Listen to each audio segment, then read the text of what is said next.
नमस्ते अमित वाब, वेलकम। मेरी आवाज़ जा रही होगी। क्यों मेरी आवाज़ गई? इसलिए आवाज़ मेरी गई कि हमारे आपके बीच में हवा है। evolution the sound, it's because there is air here, हवा है। मेरी आवाज़ ही नहीं, आप if you go across the roads you find the automobile sound, cars है, स्कूटर्स है, ट्रक्स है, ऑटो है। फिर कहीं अगर इंडस्ट्री है, you get the sound with the running of the machines, वहाँ से भी साउंड आप सुनते हैं। ये साउंड, तो पहली बात तो क्लियर हो गई कि sound can be heard only when there is material medium. पदार्थीय माध्यम रहेगा तभी हम साउंड को सुन सकेंगे। तो आज हमारा today's topic of discussion is sound, और साउंड को ही डिस्कस करेंगे। ये संभव है कि यह एक लेक्चर में नहीं हो, क्योंकि मैं प्रयास करूंगा कि छोटे छोटे लेक्चर बनाए जाए।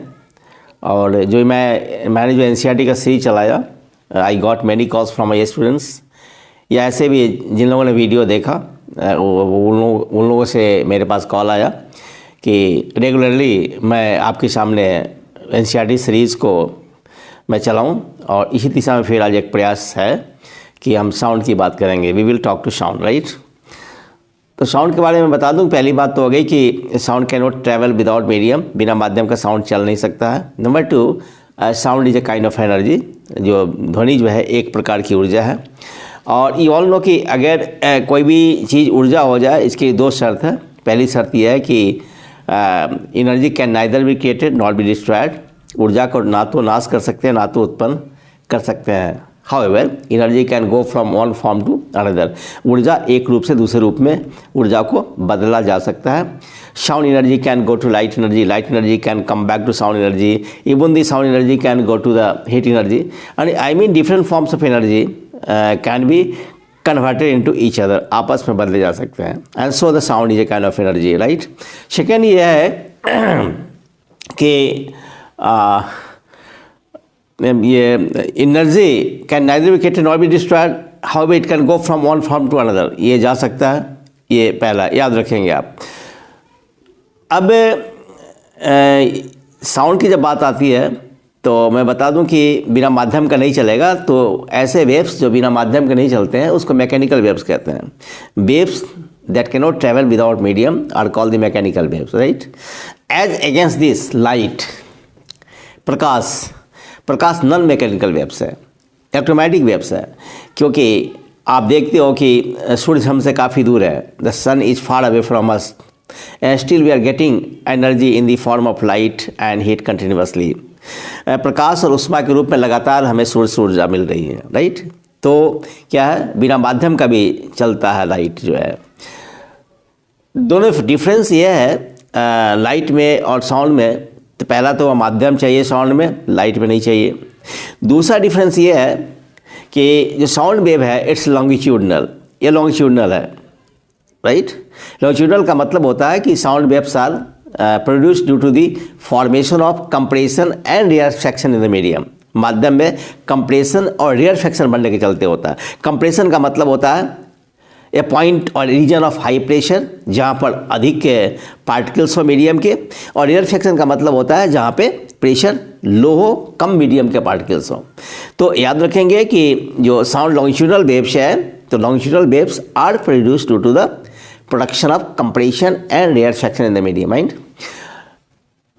And since sound is a so called the mechanical waves, so it can not be polarised, इनका ध्रुवीकरण संभव नहीं है। एज अगेंस्ट दिस, लाइट की जब बात आती है तो मैंने बताया कि light is a kind of electromagnetic wave, ये विद्युत चुंबकीय तरंग है, विद्युत चुंबकीय ऊर्जा है, और इनका जो नेचर है वो ट्रांसवर्स है। ट्रांसवर्स में क्या होता है कि जो भी हमारा जो मीडियम पार्टिकल्स जो होते हैं वो वाइब्रेट करते हैं, वो साउंड के प्रोपेगेशन एनर्जी के प्रोपेगेशन के 90 डिग्री पर करते हैं। अगर एनर्जी हमें ऐसे चलती है तो मीडियम पार्टिकल्स का वाइब्रेशन जो होगा अप एंड डाउन होगा। एक कैरेक्टर होता है, एक फीचर होता है ट्रांसवर्स वेव, करेक्ट। तो साउंड वेव्स तो लॉन्गिट्यूडनल है, लेकिन लाइट वेव्स क्या है, ट्रांसवर्स है, and that's why light waves can be polarised. तो वेरी इंपॉर्टेंट फैक्ट याद रखेंगे, sound wave can not be polarised, sound wave can not be polarised, it is longitudinal, whereas light wave can be polarized because it is transverse, right? Something more about, say, so the science and tech a sound to discuss. The first point about the sound is a form of energy. Just I told you, form of energy, right? Energy can neither be created nor be destroyed. One form of energy can go to the another form, right? और एक बात यह भी है कि energy must do you work, ऊर्जा जो होगा वह काम करेगा। तो साउंड में दोनों फीचर्स है, sound can work as well as sound can be transform into another form of energy also, that's why sound is a kind of energy. Next point जो just I told in the beginning, there are different sources of sound. I am talking to you, हम आपसे बात करते हैं English में। So I am the source of sound. आप चिड़ियों को बोलने, चिड़ियों को जो चहचहाने की आवाज़ होती है उसे भी आप सुनते हैं, फिर घंटी बजती है, राइट, से मशीन चलते हैं, और फिर ऑटोमोबाइल्स, और फिर टीवी या रेडियो, ये these are the source of sound, right. Next फिर हम आते हैं, sound is produce due to the vibration of different bodies. स्वाभाविक है, आप देखते होंगे कहीं पर बेल बनता है, खासकर ये कॉलेज में आप देखे होंगे, कॉलेज यूनिवर्सिटीज़ में क्लासेस के जो पीरियड होते हैं, समय होते हैं 60 मिनट्स और 50 मिनट्स का, तो after every session, after every class क्या होता है, यू गेट ए बेल, तो घंटी से आवाज़ सुनाई पड़ती है। तो आप देखेंगे घंटी को हैमर करेंगे तो घंटी का जो सरफेस होता है वो वाइब्रेट करता है, और उसके वाइब्रेट करने से क्या होता है, वो एनर्जी जो होता है ट्रांसमिट होता है मीडियम में, राइट। एक मीडियम, एक का पार्टिकल दूसरे को देता है, दूसरे तीसरे को देता है, तीसरे चौथे को देता है, और दिस वे ऐसा नहीं होता है कि अगर यहाँ पे घंटी बज जाए तो you will listen the sound in Kanyakumari, ऐसी बात नहीं है, और you will listen the sound in Kashmir, ऐसी बात नहीं है। धीरे धीरे क्या होता है, वो साउंड एनर्जी वो डिके करता है और दूसरे मैकेनिकल फॉर्म में चला जाता है। तो ये जो हमारा है, sound is produce due to the vibration of different bodies, right. Next, sound waves are longitudinal waves, just I told you, and it is due to the formation of compression and rarefaction, already I told you. So sound waves are produced due to the formation of compression and rarefaction in the medium, right? इसको हिंदी में कहते हैं संभवतः compression को कहेंगे संपीड़न, और rarefaction को कहेंगे विरलन। कंप्रेशन दबना, रेयरफैक्शन रिलीज हो जाना। तो एक ही जो प्लेन होगा वो दो स्थिति में रहेगा, एनर्जी लेगा तो कंप्रेस हो जाएगा, और एनर्जी जब रिलीज करेगा तो क्या होगा, वह आपका फ्री हो जाएगा, तो रेयरफैक्शन हो जाएगा। These are the facts you must remember from the exam point of view. Sound waves are mechanical, see here, just sound waves are mechanical, light waves are electromagnetic, say, and so non-mechanical, right, and so transverse waves can be polarized, whereas sound waves cannot be polarized. ये polarized नहीं होगा, sound waves cannot be polarized, can't be polarized। याद रखें, क्यों नहीं होगा, क्योंकि ये लॉन्गिट्यूडनल है, ये लॉन्गिट्यूडनल वेव है, okay. Next, come to the persistence of hearing. See, listen me. Say, I say the word sound, right? You listen the word sound. The very impression of D in your brain will be for 1/10 second. This is called persistence of hearing. कोई भी ध्वनि सुनते हो, उसका जो अंतिम जो letter होता है, उसका इंप्रेशन आपके मस्तिष्क पर 1/10 सेकंड तक होता है, 0.1 सेकंड तक होता है। This is called persistence of vision. और यही कारण है कि आप देखे होंगे कोई भी जो हमारा ऑडिटोरियम होता है, वहाँ पर ऐसी व्यवस्था की जाती है कि दो साउंड्स के बीच में जो गैप होता है 0.1 सेकंड ज़्यादा रखा जाता है, ताकि you can listen the sound clearly when some speaker speaks. तो यहाँ पर persistence of hearing, sound heard persists for 1/10 second in brain. 1/10 means 0.1 second, right? Let's come to the frequency range. Frequency means number of cycles per second. Number of cycles या vibrations or oscillations per second. This is called frequency, and the unit of frequency will be hertz. Just to honor the name of the scientist, hertz. hertz का मतलब हो गया cycle पर second. Remember. Next, see some of the frequencies. Say the frequency, we can listen the sound, say, of this range 20 hertz to 20,000 hertz. This is called audible limit. हमारा कान जो है इसी range के फ्रिक्वेंसी को सुन सकता है, 20 hertz से लेकर के 20 हर्ट्ज के बीच में. इसके पीछे वाले को हम कहेंगे इंफ्रासोनिक्स,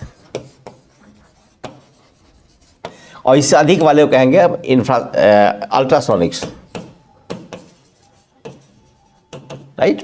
यानी इंफ्रासोनिक्स का मतलब हो गया n less than 20 hertz, n stand for the frequency, और अल्ट्रासोनिक्स का मतलब हुआ n greater than 20,000 hertz, 20,000 hertz हुआ. ये हमारा अल्ट्रासोनिक्स कहलाएगा. राइट. अब हमारे पास कुछ जो है स्पेशल हमारा डॉग है. जैसे आप देख लें कि डॉग को हियरिंग रेंज कितना ज़्यादा है. ये लगभग 5 × 10⁴ हर्ट्ज, 10⁴ हर्ट्ज के फ्रिक्वेंसी को सुन सकता है ये, जबकि हमारा कान जो है 20 हर्ट्ज तक ही सुन पाएगा ये.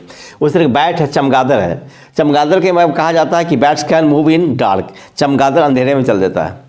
तो उसके पीछे रीज़न यही रहता है कि जब चमगादड़ जब चलता है तो अल्ट्रासोनिक वेव्स क्रिएट करता है, और अल्ट्रासोनिक वेव्स का फ्रिक्वेंसी बहुत ज़्यादा होता है, इससे उसका वेलोसिटी बहुत ज़्यादा होता है. क्योंकि एक फॉर्मूला हमारे पास है, वह है v = n × लैम्डा. v यहाँ पर स्पीड ऑफ साउंड है, n फ्रिक्वेंसी है, लैम्डा वेवलेंथ है. इसकी चर्चा बाद में हम फिर करेंगे. तो चूँकि n बहुत ज़्यादा है तो v का मान बहुत ज़्यादा होता है. तो जब भी चमगादड़ चलता है तो क्या होगा, वो जो अल्ट्रासोनिक वेव्स जो क्रिएट करता है उसका स्पीड बहुत ज़्यादा रहता है. अब बहुत तेज़ी चला जाता है. अगर आगे में रास्ते में कोई रुकावट रहती है तो रुकावट से फिर वो अल्ट्रासोनिक वेव्स टकरा कर लौट जाता है, और फिर चमगादड़ उसको रिसीव कर लेता है, और रिसीव करने के बाद वो रास्ते को बदल देता है. तो this way bats can move even in dark because bats transmit और create ultrasonic waves. Okay. So come to the natural sources of infrasonic, जिसमें मैंने बताया आपको कि vibration of the wings of a bee, rhinoceros जिसका frequency range है 5 hertz है, फिर वेल्स है, एलिफेंट्स है, एंड अर्थक्वेक्स है. या जस्ट क्या है, इंफ्रासोनिक वेव्स का जो फीचर्स है उसके फ्रिक्वेंसी का मान क्या होना चाहिए, 20 हर्ट्ज से कम होना चाहिए. These are the natural sources of infrasonic waves. ये क्वेश्चन आ सकते हैं, आते भी हैं. Next come to the so called ultrasonics.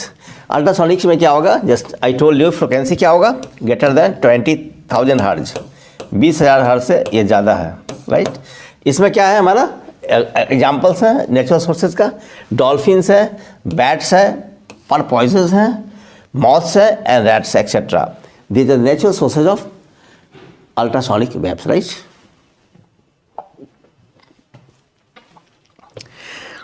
So this way you have seen that the sound is a kind of energy. It is mechanical, whereas the light is non-mechanical. And we have seen various features of sound, including the natural sources of infrasonics and ultrasonics. In our next session, we will follow this chapter and you will see many more things about sound. That's all for the day. Thanks for giving me patience and listening.